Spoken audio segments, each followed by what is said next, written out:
Selamat pagi anak-anak kami yang hebat. Bagaimana kabar kamu nih? Semoga kita selalu dalam keadaan sehat. Hari ini kita masih tetap di tema 6, cita-citaku. Subtema yang ketiga, giat berusaha meraih cita-cita. Hari ini muatan pembelajaran kita adalah yang pertama bahasa Indonesia, yang kedua PPKN, yang ketiga IPS. Adapun tujuan pembelajarannya untuk bahasa Indonesia. Yang pertama, melalui kegiatan mengamati, siswa mampu menuliskan makna sebuah puisi dengan benar. Yang kedua, untuk IPS, melalui kegiatan mengamati, siswa mampu mengidentifikasi sumber daya alam yang terdapat di daerahnya dengan rinci. Yang ketiga, untuk IPS, melalui kegiatan mengamati peta, siswa mampu mengidentifikasi barang-barang tambang yang terdapat di wilayah Indonesia dengan rinci. Dan yang terakhir, untuk PPKN, melalui kegiatan mengamati, siswa mampu menuliskan satu perayaan keagamaan yang paling diketahuinya yang dilakukan masyarakat di daerah tempat tinggalnya dengan tepat. Sekarang kita masuki pembelajaran bahasa Indonesia. Nah, perhatikan gambar. Jika cita-cita dapat disamakan dengan sebuah impian yang ingin diraih, apakah impian besarmu? Simaklah cerita tentang seorang yang bermimpi besar dan kerja kerasnya untuk mewujudkannya. Anak-anak kami yang hebat, sekarang coba kamu lihat cerita berikut ini yang berjudul Mimpi Seorang Laskar Pelangi. Anak-anakku, silakan kamu baca dengan saksama.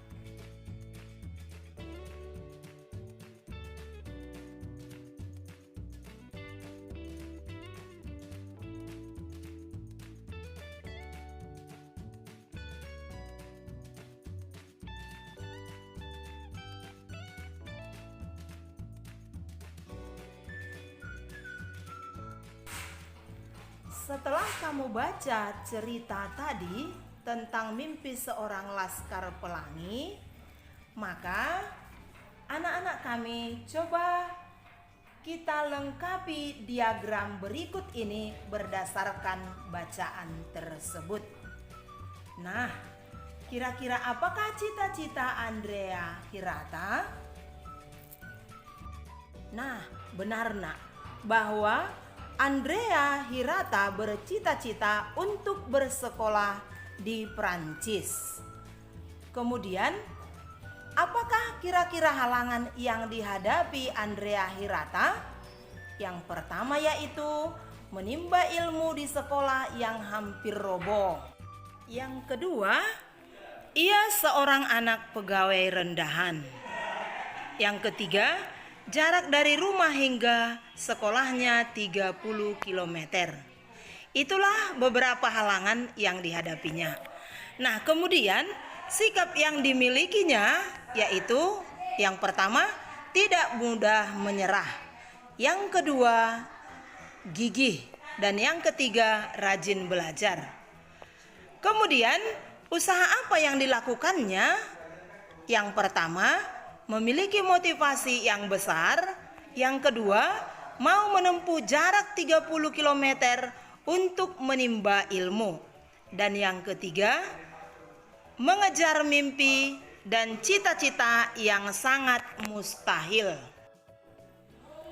Jadi, kesimpulan terhadap usaha Andrea Hirata untuk meraih cita-citanya yaitu sebuah cita-cita dapat diraih dengan kerja keras dan dukungan orang-orang di sekitar kita.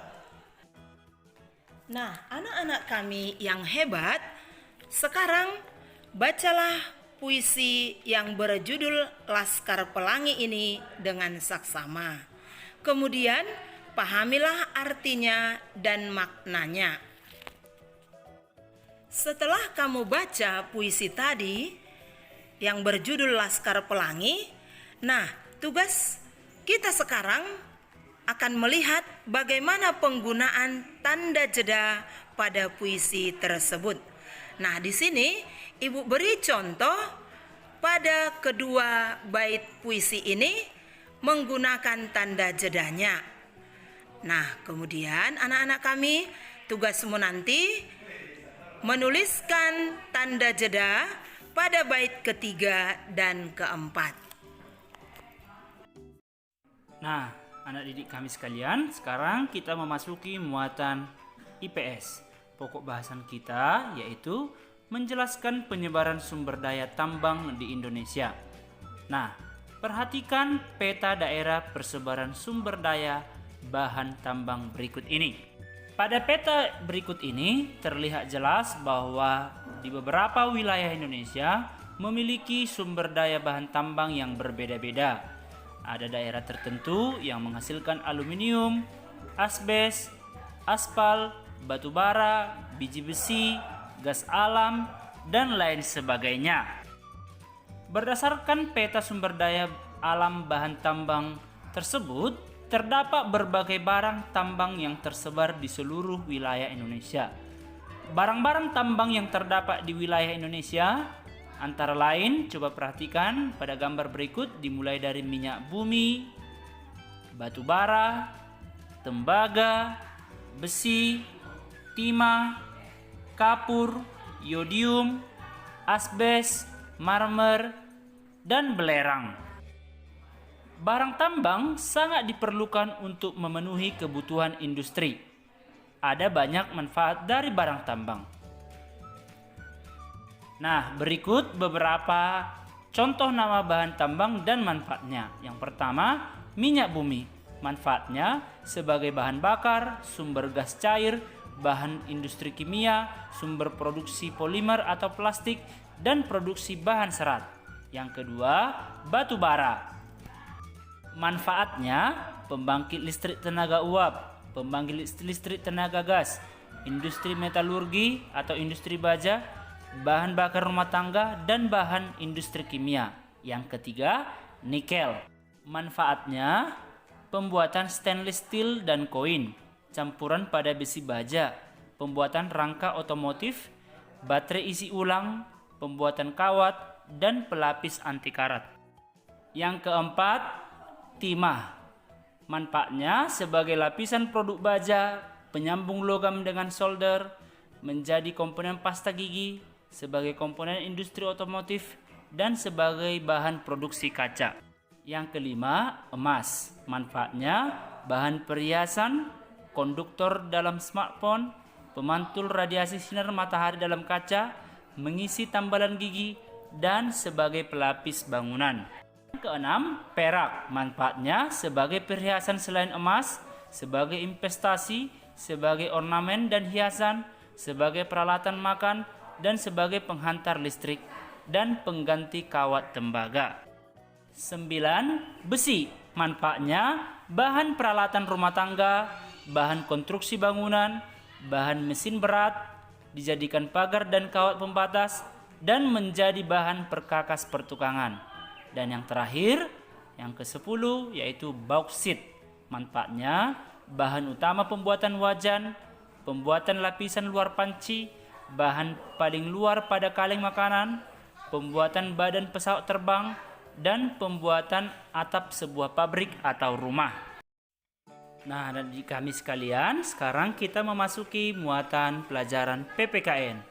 Adapun pokok bahasan kita yaitu mengelompokkan hari besar keagamaan. Nah, di Indonesia ada terdapat beberapa agama yang diakui oleh negara. Di antaranya Islam, Kristen, Katolik, Hindu, Buddha, dan Konghucu. Setiap agama memiliki hari besar keagamaannya masing-masing. Nah, berikut nama-nama hari besar keagamaan setiap agama di Indonesia.